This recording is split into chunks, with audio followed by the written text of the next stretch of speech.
Okay, welcome everyone. So we're going to start the last mamar in the Nesivos Shalom in Lech.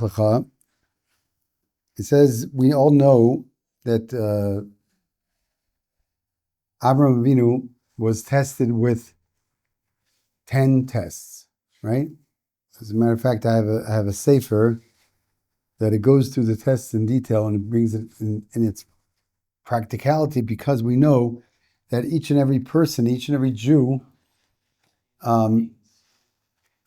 goes through the 10 tests like Avraham Avinu did. Just like Avraham Avinu went through 10 tests, in some way, some fashion, like for instance, the Rav, very simply, on a surface level, Parnasa, when we have any issues with Parnasa, that's the Rav that Avraham Avinu went through, right? Rav, the hunger, right? So therefore, but that's one example out of the 10. But there's this sefer, it's like this thick, that Mamish goes through all we go through in life, that we are going through exactly what Avraham Avinu went through, the Asar Nesiros. Now, good portion, most of the Asar Nesiros are in this week's Parsha, in Lech. And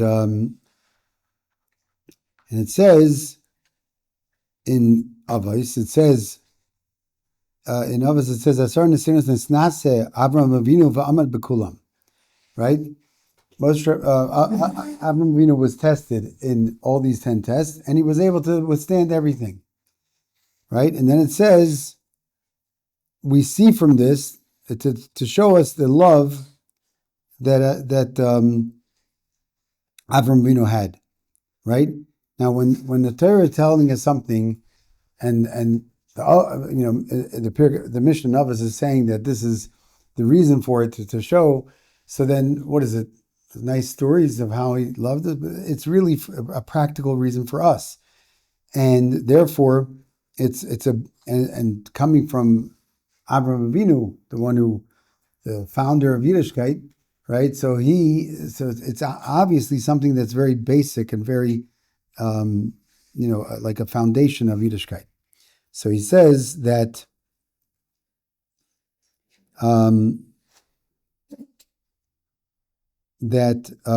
He says the words of the Ramban, it says that the Maila of Avraham Avinu, the benefit, what's the word for Maila? Help me over here. The pro, yeah. That's a good word. Anyway, the opposite of Chesar. The greatest part of this, of Avraham Avinu, that he had, was not because he was Mekayim all the mitzvahs. That wasn't it, right? Because there were people that were Mekayim all the mitzvahs, but his love of HaKadosh Baruch Hu, that was able to withstand all the 10 tests of Hashem, right? And we see that, we see that's actually our constant test, to be able to see that what are we going to do in a certain area when we're coming to a certain area. Are we going to go ahead and pass, fail, or somewhere in the middle, right? And therefore, we also come and look at what else it says in Pirkei Avos. It says that there's three different. In order to be the students of Avraham Avinu as opposed to being the students of Bilam Rasha, right? What are the three attributes to be able to be the students of Avraham Avinu? It says Ayin Toiva, Ruach Nemucha, V'Nefesh Shvela, right? So in order to explain that, it says Ayin Tova, good eye. What do you think it means that have a good eye, Sharon? Look at the positive aspects of things. Right. You're always positive. You're always looking at the positive aspect, right? And what a mile that is. Yeah, right. Right. So and that he's always the person that has an ayin tova. He's always happy. Everything's good for him, no matter what. Right? Ruach nemucha. Obviously, what's a ruach nemucha? Azik. What do you think of ruach nemucha? Yeah. So what it means like a person who is meaning like an anav. The low light. No, he's an anav. He's very humble, right? And now, what's the big question over here is what's the difference between ruach nemucha and nefesh shefela, right? If ruach nemucha means an anav, a humble person, what's the nefesh shefela, right? And the nefesh shefela means that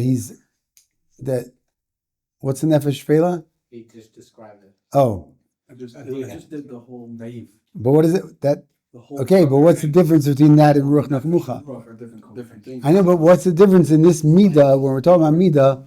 What's the difference? If I may, the first is not to feel better than the other person, and not to feel good about not to feel fulfilled about yourself. You should always want to feel Right. about yourself. Okay, so that's ruach nemucha. That's the two things. I see. One is being humble about other people, not feeling more than other people. Always feel equal or lower than other people. Right. And not feeling fulfilled about yourself, that you still have work to do. Don't walk around feeling that. Okay, so it may be related. Usually, what nefesh shefela means, well, what? So and usually, what nefesh shefela means, it means precious from tanugim, that you're not going ahead and looking after enjoyments in life. You're separating yourself from. That's nefesh shefela. Okay, so but it could be related to what you're saying, because how can I be higher? By getting away from the Mazeh. That's how it can be higher. Okay? So that's what it means. That right, Masharon, Shimi, right? Okay. So the reason why the difference between Ruach Nemucha and Nefesh Shvela is anivus, right? One is anivus, one is humility, and one is separating yourselves from El Mazeh. To not do more than what we need, right? We need to eat. We need, you're enjoying, eat, please. But don't. Okay. By the way, the Nesivos Shalom says that if a person goes through, now he brings it from somebody else, I forgot who he brings it from, but a person goes through a day without holding himself back from doing something, then he's like a wasted day. One thing, if he could have had 2 cookies, he had 1 instead. So he held himself back, Like he was wrong. What? Like he was wrong. I couldn't hear you. Like he was wrong. Do you really need one? No. Definitely. Okay, so But that was indulgence. It's very precious. so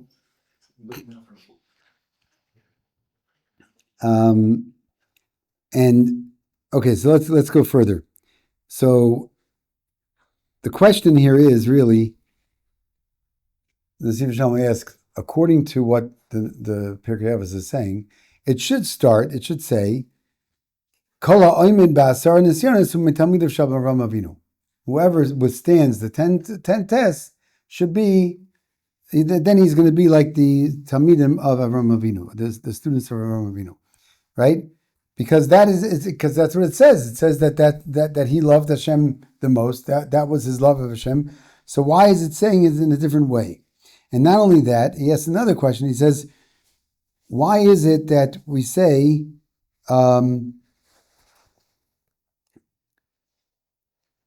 what's the wording of it? It says, Kol mi sheyesh boy, sheyesh biyadai, right? Whatever he has in his hand. They're different Gairshon. I think it's usually yesh biyadai, right? Why didn't it just say Kol mi sheyesh? What's Kol mi sheyesh biyadai?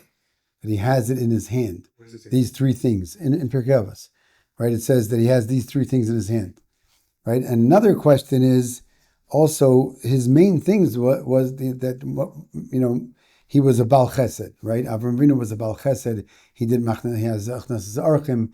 This is what he did. So why didn't it say that, right? Because that's what we know from the Torah straight up that he did. The Asaros and Nisaros, we're not sure 100% which one is, which one is counted, which one is not. But there's certain things we know for sure. So why doesn't it say that? So he says that really, that the result of all these 10 nisyonos, and the achnasas archim, and the chesed that he did, everything was all because of the three things that we talked about, of having a ruach nemucha, nefesh shefela, and ayin tova ruach nemucha, nefesh shefela, right? So, and also, what does it mean? I can say like you're following his steps, or this. What does that mean? You're actually his students. Like we're not learning by him. What does that mean? It is. Isn't that where student is? Learning. Okay, Why were you? right. You're right. But I mean, we see a lot of other things in the Torah where we're saying that we have to follow his ways. We have to emulate. We have this, but don't say the lashon of Talmud. You know what I mean? It's the lashon of Talmud is not found so easily, as also the lashon of kol misha yesh biyado that he has in his hand. So he says that he brings down that really Yuma. It says it brings down in Bereshis Rabbah that and all these things that they were constantly learning. What could they have been learning? Okay, they knew. We can say they knew from Ruach HaKodesh, or we say that also that the limbs of Avraham Avinu, Yitzchak, and Yaakov also, they did Ratzon Hashem automatically because they were so close to Hashem, they automatically did Ratzon Hashem. But Lamaisa, what did they have to learn? Okay, if they knew the mitzvahs from Ruach HaKodesh, or if they did because of their limbs did exactly what was there to learn? They didn't. The Torah wasn't given. They didn't have what to learn, but they were learning. And we see that Yaakov was learned 14 years, and he didn't stop. What's going on? So he says that they're learning these three things. They were learning about these three things and how to go ma'ayin and from the unbelievable depth out of ayin tova, ruach nemucha, and nefesh shefela. And then that means that's going to be a Talmud. They're going to be a Talmud because they're learning it in the way that they learned it, and in such a way that's so deep, and that's the way they're learning it. The deepest of the deep, right, Isaac? Yeah. So and what does it mean? Kol misha yesh biyadai, that he has in his hand, meaning that it's so deep, he learned it so well, and it becomes so much part of him that he's shaylit on it. He has the shlita. He's totally ruling over these of his ayin, of his ruach, and of his nefesh. He's ruling over it, right? And then he brings down something that's even more so. He says, not only that these three things, or it's not like the 10 of the 10 nisyonos, it's not that, but it boils down to these three things, the ayin tova, ruach nemucha, and nefesh shefela. But on top of that, really, these three things boil down to one thing, which is what? What do you think it boils down to? What? How does that fit into? You can do a lot of chesed and still be a Baal Gaiva, right? Okay, why? Because you're such an anav, and also. Anyway, so the point is, He doesn't. right? So, but really, you can be an anav, you can be a Baal Gaiva and still do a lot of chesed. So it's not necessarily, right? But he says that the bottom line of all three is bitul yeshus, that totally be mevatel anything that we like, anything. They don't exist. Like I'm it's like anochi ofer v'efer, right? Right? I'm dust and ash, right? I'm a worm. Right? So Worm, not a man. so that's the yisoid. You saying he don't exist. Okay? So that was Melissa, I don't know. So that's the yisoid. The yisoid, the foundation of everything is being mevatel yeshus. Totally being mevatel yourself, right? So that a person doesn't have anything, he doesn't feel anything of worthwhile things inside him. He's totally nothing. Okay? That's what it means. Okay? So I have a problem. okay, go ahead. I want to talk. Is it new? I think that's like You're the also a whole worm, problem. not a man. Because maybe the bittul is like bittul in the face of Hashem, but in the sense of your own existence. 100%, 100%. Because we see that from Moshe Rabbeinu, that there was times that we know that he stood up. So he stood up, right? That means, but he was still mevatel yesh neged HaKadosh Baruch Hu. But in the face of him, he's but nothing. okay, But he's still but something so big. but that in itself also plays out in our life between other people. Think about it, right? If somebody does something bad to me, if I'm really I really have bittul yeshus, and I realize that it's all from Hashem, it's all Hashem. You know what I'm saying? So it plays out in every way, in every part of our life. If what? Can I Right. just try to add to what Jimmy's saying? Sure. That I think that this problem with the bittul yeshus is the fact that we're saying that you don't exist and you're nothing. Let's change the word yeshus to ego, and then we're fine. The worm. Just want to say, if you take the word yeshus and say it's ego, then when you mevatel the ego, you end up with what your true self is, which is way bigger, which is a part of Hashem, which it makes you really bigger. Doesn't make you smaller, but it's just taking the word yeshus and changing it to. But that could be very good, very good. But yesh, meaning yesh. What does yesh mean? I have. I am something. Well, you are something. But only when it. No, you are something. You are. You're just not. You're not a separate thing. Yeah. Right. So, I think we're all saying the same thing. Right. you are something. Right, but I'm saying the fact is, where bittul yesh means that I don't have to tone down my ego totally, completely to the ground to say that I have nothing. Well, you are No, I have what from a part of Hashem, but I don't have. I mean, when I realize that I'm only here because of Hashem, and everything is because of Hashem, then I have that's totally in my mind always. If you stop at I am nothing, you're wrong. Right. If you go I am nothing without Hashem, you're absolutely right. Right. The problem is people take this as like I am nothing. But then what you're doing is you're putting yourself down as nothing. Actually, that's not what he wants, because you are everything. If you're a part of him, you're everything. Right. That just like to say that means that the shiftless and then the mucha doesn't come from shoving yourself down. It comes from connecting to something bigger, and therefore you have a purpose. Therefore you have something. Right. Building yourself. It's not destroying. 100%. It's not this. Turns out. So that's really our job in this world, right? To come to a point to be able to be mevatel our yesh to Hashem, everything, right? Totally to Hashem. So, and with that, how does it work with the Ayin Tova? I just didn't. How does the bittul? Meaning, how is Ayin Tova? what does Ayin Tova mean? Good eye. Meaning that I see everything in a good because everything's from Hashem, no matter what.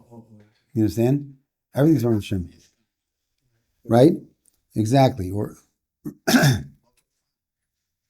so and with that way we're able to pass all 10 tests, right?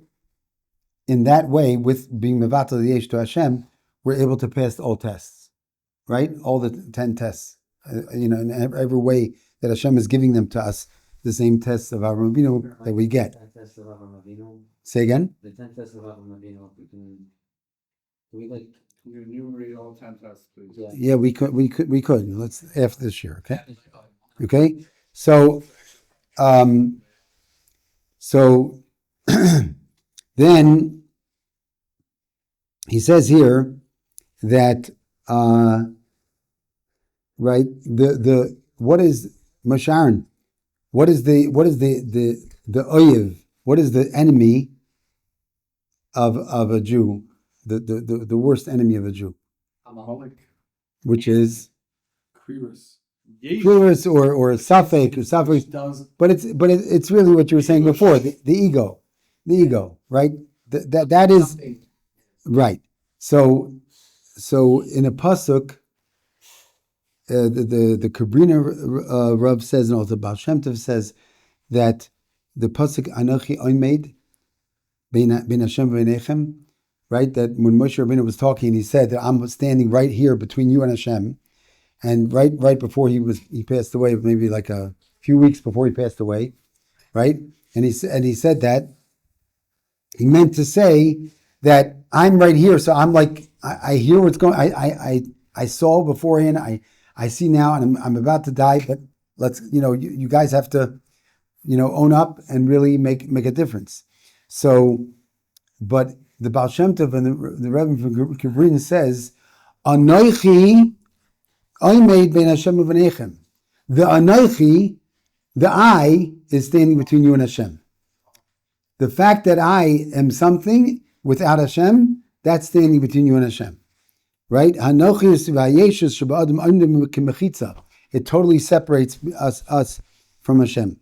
So that's why, and that's the exact opposite of Avraham Avinu, which is what Bilam Arasha was, right? He was the opposite.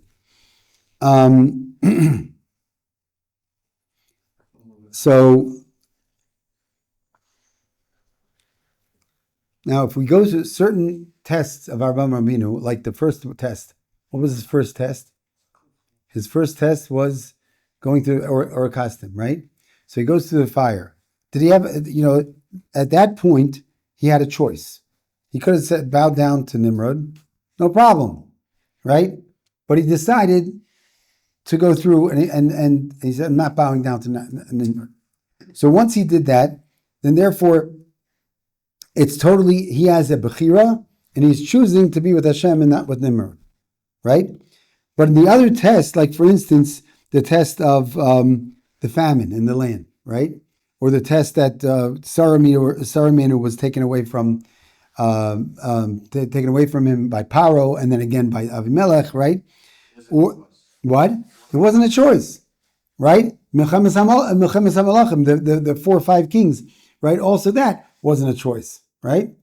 So we see how does it play out? Because on the one hand, we see that when he's actually going ahead and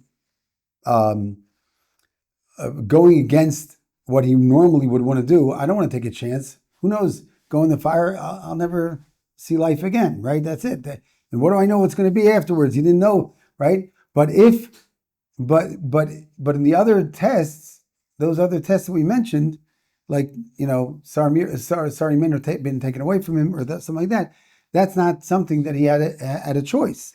So how is it both, even though the ones that he has a choice, the ones he doesn't have a choice, they both can be still flowing with what we've been saying until now? He had a choice to get upset at Hashem. Right? Why not? It's harder to make choices about how to deal with things that you're stuck in. Right. Be brave. He Is it? said, Gamzu. My experience in life. Okay, maybe. I think. But the Right. the war with the Malachim, that was a choice. He didn't have to get involved, or he did. He had to because of his nephew. He's stuck What with if he just shit said, and- forget us? Well, then it would make Hashem look bad because it was his nephew. Lot was his nephew, and Lot was in captive. It would make Hashem look bad. Why would it make Hashem look bad? Because if they're not actually, if they, this is one shot that basically because of the fact that Avram Avinu was so popular and so everybody knew about him, he was like on the news. He was everything. He was the headlines all the time. So therefore, yeah. So in that vein, there was no way that, what is his nephew? That means really, it's not so Hashem. Like if Hashem didn't take care of his nephew, you know what I mean? So that's why he had no choice. It wasn't something that, meaning when it was pointed at him, look at the difference. It was pointed at him. Nimrod said to him, either bow down to me or you go into the fire. So that's it. He had the choice. But here it wasn't pointed at him. Yes, he could have ignored it. But Lot was his nephew. If he cared anything about somebody, no, I have to fight these people to get anybody to get them freed. Like get the hostages freed, right? That's what we're talking about. We care. If we care enough, we have something to do about it. We do it, right? So that's like it shouldn't be a choice, right? Representing the name of Hashem. And if he does do it, Right, like we all should be doing, right? So, So so that's the bottom. That's the epitome of being a yid, is to be working all our days to mevatel yesh, and only to Hashem. So therefore, he continues on to say, listen to this. Do anything, you just live here, it just happens by itself. Right. Now, interestingly, he says that what if a person doesn't have a problem when it comes to, us, let's say by goof, he doesn't have a problem. Meaning, for some reason, he's able, he totally withstood everything when it comes to the enjoyment of the body, physical enjoyment, right? He was able to do that. He knows anything that he enjoys is only for Hashem. He's doing it for the purpose of Hashem and not more. Not having any enjoyment himself. Is that enough? Does that mean he's totally perfect? No. Why not? Because if you're like David, Okay. David who learned to Nesivos Shalom, So he says, listen. He says no. He says from the words, Rabbi said, from the words of the Pirkei Avos, we see that it's much more than that, because it says Ayin Tova, Ruach Nemucha, and Nefesh Shfela. Ayin Tova, Ayin is the nitzutz of the neshama, like they say the eyes, the windows of the soul, right? So ayin is like the spark of the neshama. So ayin, from the word ayin, we have neshama, ruach, and nefesh. So we have nefesh, ruach, and neshama right there. It's talking about that it cannot only be that he's good with it with the guf. It has to be with everything. Okay, and that's what he's saying over here. That it has to be kol chelkei neshama. He has to be mevatel as yeshus, not just the guf. Okay, and he also says that there's a midah that he brings in the Be'er Avram. In the Be'er Avram it says that the midah of an adam, the attribute of a person that is actually happy with his lot in life, right? And he's always happy, right? Sameach v'chol tamid, right? He's always happy. So it's not just look who's talking. It's not just the I wasn't okay. It's not just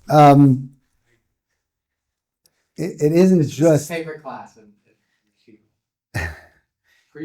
okay. He loves it. It's not just the midah of being samech v'chelka. Really, it's a midah being samech v'chelka. If you're actually happy with whatever you have, whatever Hashem gives you, whatever Hashem doesn't give you, everything, right? So then, therefore, it's a midah klolis. It's a general midah for everything in life, right? And why is that? He says, "Niflais he poelas b'leva adam." If a person comes to that midah that he's actually happy with whatever he has, then it works wonders for his heart, for his whole, for everything in his mind, everything. Okay, and if we think about it, it says it's a master trait. Exactly, it's a master trait, right? Because nothing will bother him. Nothing. Yes. Everything is good in his life, right? Can't have any bad. Right? Think about it this way. Think about it by the time of the Misainanim, right? They said words, right? They complained, right, that they didn't have, what I don't remember right now what it was. They didn't have, it was only the man, they didn't have the slav, they hadn't have the slav yet, right? It was in Parsha B'Leischa, right? So they ended up getting burnt just for words that they said, right? Like, what's going on over here? Just words. It was just words. They didn't do any action, right? So what, right? What is it? How could that be? And one of the answers is that really that's what Hashem hates the most, is that person is a kafui tov. He's complaining. No, Right? Hashem doesn't have hate. Come on. Today's Right? generation can say that word. So, Loving everyone. okay, well, what are the exact words? You want to know what the exact words is? I wrote it down here. Believe in the New Testament God. It's an abomination. He's Sounds pained by retarded. he's pained by The lack of no, what's the word? Pained by the The pain. dissonance of people that are like that. And it causes Cause hatred. hatred, which is hatred. Because avos, after. That's not. It causes distance. That's all it is. Hatred. That's what hatred is. Yeah. Within you think that Hashem is angry at you. That's nice. what was it? That's a nice. That's a nice. Chulaf Hashem Buchen. Yeah, Within you think that God is angry. right. From your perspective. Just Very good. different ways to find things. No, of course it is. Right. Of course, some hates it. So he says, listen to what the Chidush Arim says. The Chidush Arim says that the sin of the Messianim was that they didn't believe that all the problems on the way was actually good and for their good. That was their problem. That anything that we have in our life, that all the pain that we have in our life is really for our good. It is good. That was the problem, right? It is good. No, it is, but it's right. It's for a good. For a good is the good. And then his grandson, The journey is the destination. Chidush Arim's grandson, right? The Chidush Arim's grandson, the Sfas Emes, he goes further and he says, even if it was so terrible and there's things that he went through was so terach gadol, ach mikol makom mirov tshuka la'aseh tzon Hashem tzarich levatos kol ritzonos ha'acherim. V'az k'sha'adam kol ritzonih rak l'kayim tzon Hashem mikabel kol ba'ava.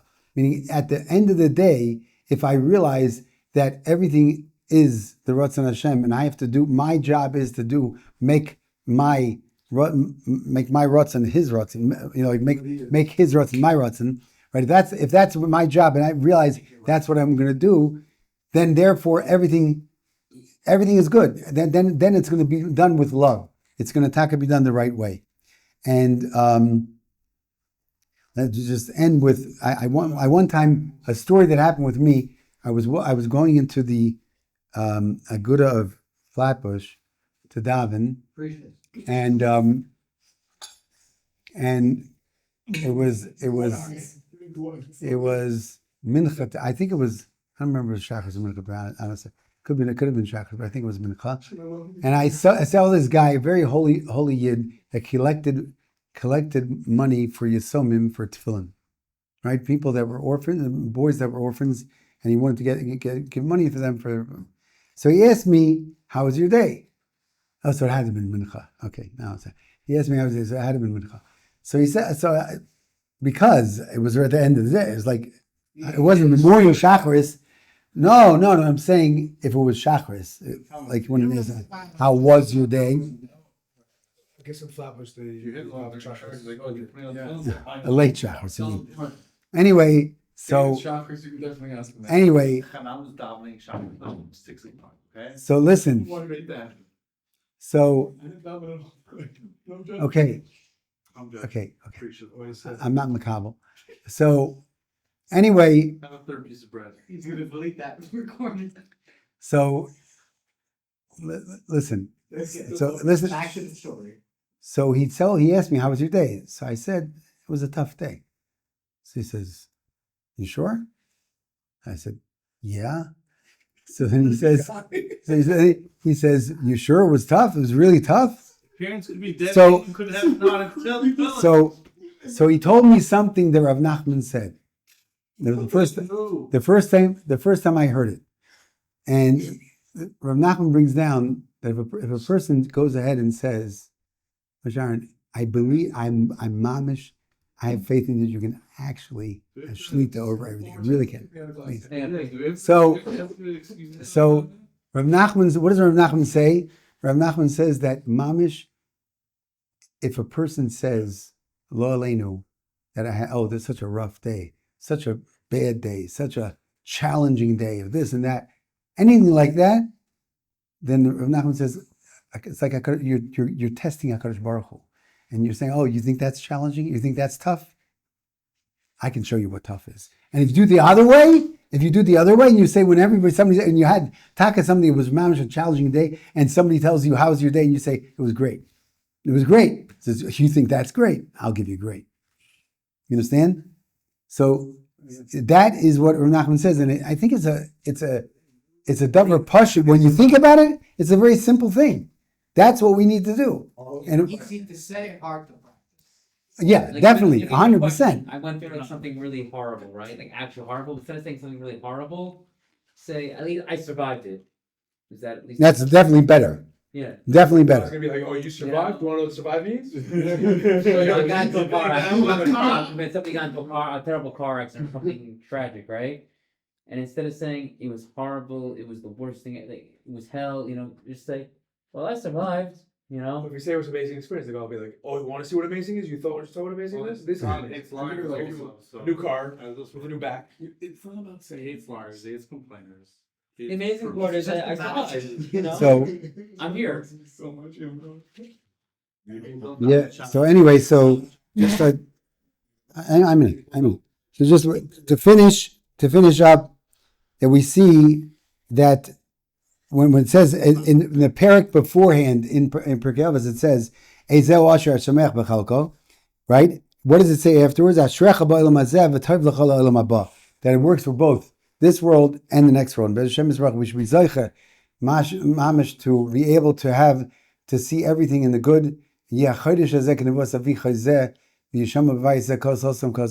that means? My Rabbi told me Taicha that right?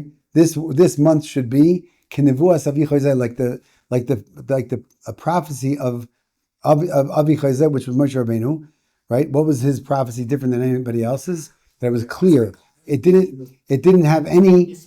He didn't have any he didn't have to translate it to interpret it or anything. It was very clear. Like a lot of times we have in life that, yeah, we know, we can say we know, we have the knowledge that Kadosh Baruch Hu is only doing things for the good, but Lamaisa, it doesn't seem that way. But that's what he's saying. This month should be, this is the beginning of the month Taka now of Cheshvan, it should be like, right? Ram Cheshvan, right? Ram Cheshvan. Right. Oh, Mars stands for mushroom. Right? So if in that way, then it should be like Moshe Rabbeinu. We should see that everything is good because it's going to be so clear to us. And Be'ez Hashem Yisbarach, we should be zeicha.